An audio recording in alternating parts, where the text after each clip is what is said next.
Hello everybody, this is Wild Bill here with another grain of salt. We're talking about, in a broad sense, the elect, and we've kind of honed in on an aspect of the elect that seems to be a question that's a popular question among everybody, and I had to work through it myself. As I said, I think in the last video, which is, what about free will? I mean, don't we have a choice in whether we are going to be followers of the Messiah or not? Whether we, I thought it was me that got to decide whether I was going to go to the front and pray a prayer, that kind of thing. And so we're talking about free will. And so here in my pulpit of Studio A, I'm going to read you some verses, and then we're going to go from there.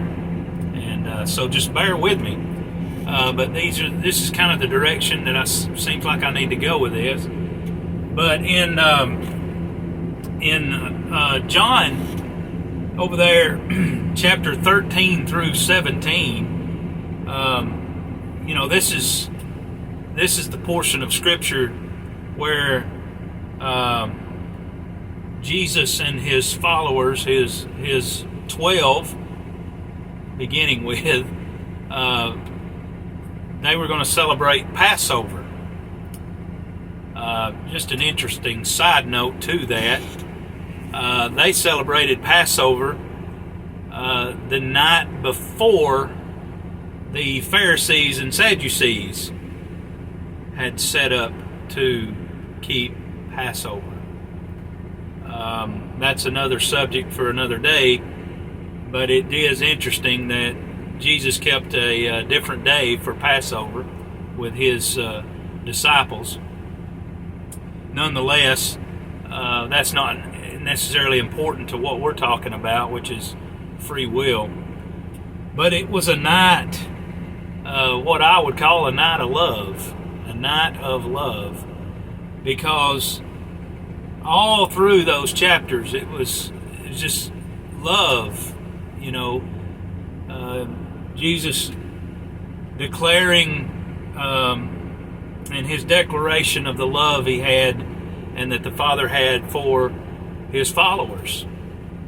In chapter 13, verse 1, it says, "Before Passover, Jesus, knowing that his hour had come, that he would depart out of this world to the Father, having loved his own who were in the world, he loved them to the end." Now, what's going on here is he is showing them at this time between 13 and 17, he is showing them the proper relationship between him and them. Okay? And love is the big factor. And he keeps declaring it to them, teaching them about love and how love plays a part.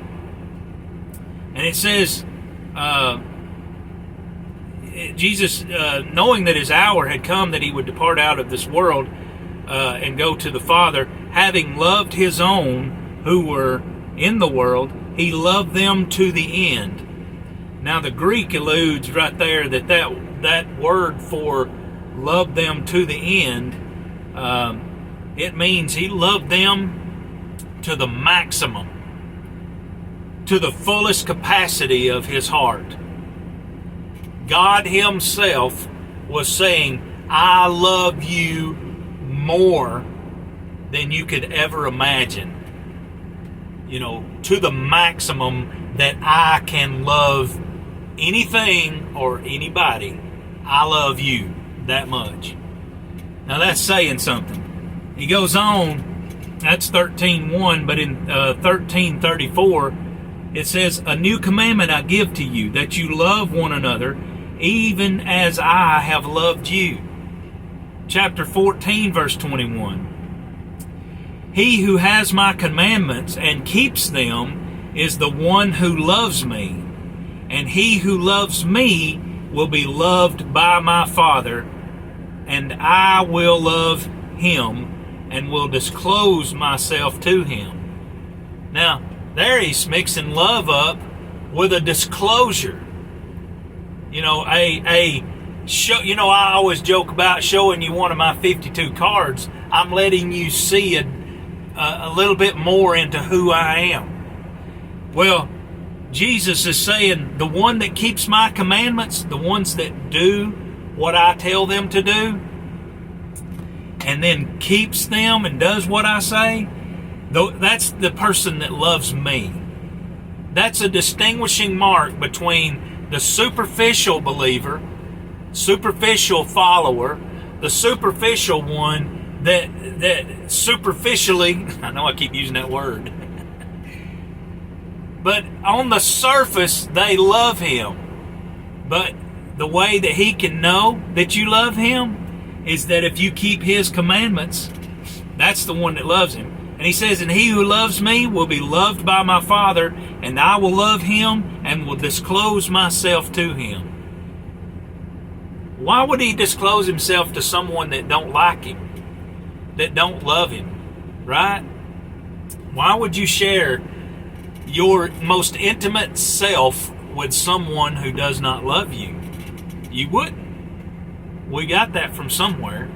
We got it from him. He goes on in verse 23 of chapter 14. Jesus, in that verse, he goes on to declare the one that loves him is the one that keeps his word. It's kind of a repeating of verse 21. You know, he demonstrates his love to them in these chapters. You read about him demonstrating his love to them by washing their feet, by humbling himself to them. He's teaching them how, yes, they should treat each other, but yes, how they should treat him. And he was teaching them that relationship and how it really works between the master and what they were.